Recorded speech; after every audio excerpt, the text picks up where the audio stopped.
Hey everyone, Aaron Ralston here, and let's face it, sometimes history can feel about as exciting as watching paint dry. Dates, battles, treaties, it can all blur together. But history is full of surprises.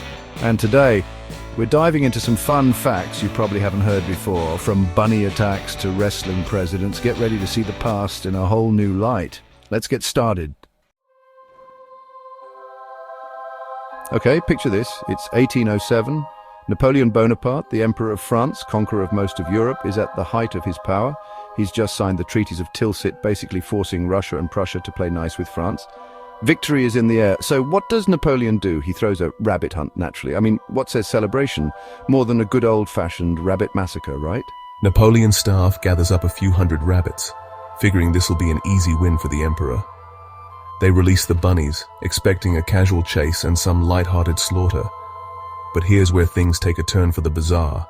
Instead of hopping away in terror, the rabbits charge. That's right, hundreds of fluffy bunnies, driven by some unknown force, swarm Napoleon and his men. We're talking a full-on fuzzy assault. Napoleon's staff tries to beat them back, but the bunnies are relentless. They're hopping over carriages, swarming Napoleon's legs, even trying to climb up his coattails. The emperor, known for his battlefield prowess, is forced to retreat in the face of this adorable army. He leaps into his carriage, desperately whipping the horses forward as the bunnies give chase. It's a humiliating defeat for the great Napoleon Bonaparte, and a victory for lagomorphs everywhere. The moral of the story: never underestimate the power of a bunny with a vendetta. And maybe stick to conquering countries, Napoleon. Let's talk about Cleopatra, the last active ruler of ancient Egypt. We all know her story, the romance with Mark Antony, the asp, the whole Queen of the Nile thing. But here's a fact that'll make your head spin. Cleopatra lived closer in time to the moon landing than to the construction of the Great Pyramid of Giza. Yeah, you heard that right. See, Cleopatra lived from 69 to 30 BC. The Apollo 11 mission landed on the moon in 1969 AD. Do a little math, and that's roughly 2,000 years between Cleopatra and Neil Armstrong's giant leap for mankind. Now, the Great Pyramid, it was finished around 2560 BC.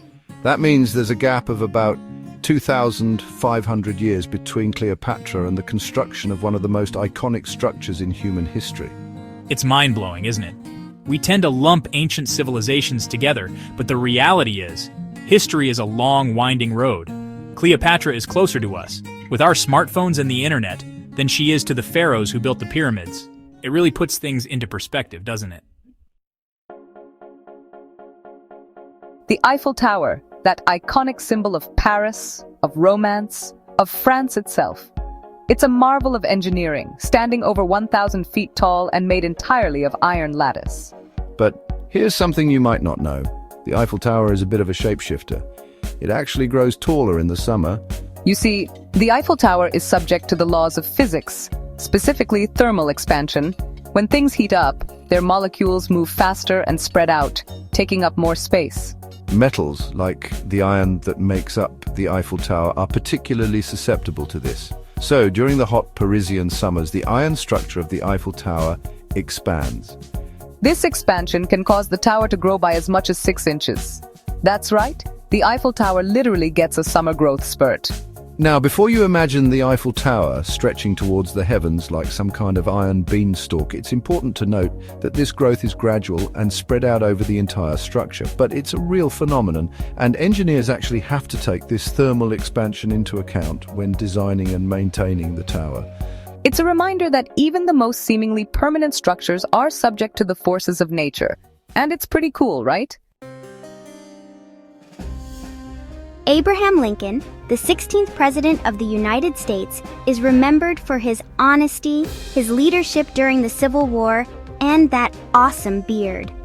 But before he was freeing slaves and delivering the Gettysburg Address, he was a wrestler. That's right, Honest Abe was a certified grappler. Growing up in Indiana, Lincoln was known for his impressive strength and athleticism.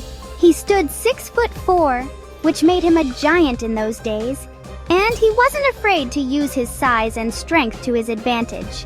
According to historical accounts, Lincoln participated in nearly 300 wrestling matches and only lost once. He was known for his strength and agility, as well as his sportsmanship. He was even inducted into the National Wrestling Hall of Fame in 1992, with a special category dedicated to his wrestling prowess, Outstanding American. So, next time you picture Abraham Lincoln, don't just think of him delivering speeches or pondering the fate of the nation. Imagine him in a wrestling ring, tossing opponents around like rag dolls. Wars are long, drawn-out affairs, right? Years, even decades of conflict? Well, not always. The shortest war in recorded history lasted a grand total of 38 minutes. You heard me right, 38 minutes. We're talking about the Anglo-Zanzibar War of 1896. A conflict so quick it makes your average lunch break look like an epic saga. The players, Great Britain, the global superpower of the time, and Zanzibar, a small island nation off the coast of East Africa. The cause? A disagreement over who should be the Sultan of Zanzibar. See, the pro-British Sultan had just died, and another guy, Khalid bin Bargash, decided to take the throne without getting the British seal of approval. The British, not too keen on this act of defiance, decided a little military intervention was in order. So, on August 27, 1896, at precisely 9 o'clock a.m. local time, the British warships anchored in Zanzibar's harbor opened fire. They targeted the Sultan's palace and a few other strategic locations. The Zanzibari forces, hopelessly outgunned and outmatched, put up a valiant but ultimately futile defense. By 9:38 a.m., just 38 minutes after the first shot was fired, the Sultan's flag was lowered and the fighting ceased. The Anglo-Zanzibar War was over almost as soon as it began, making it a truly blink and you'll miss it moment in history.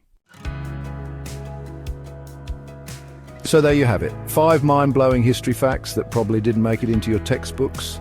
From bunny uprisings to presidential wrestling matches, history is full of fascinating tidbits like these. Which one surprised you the most?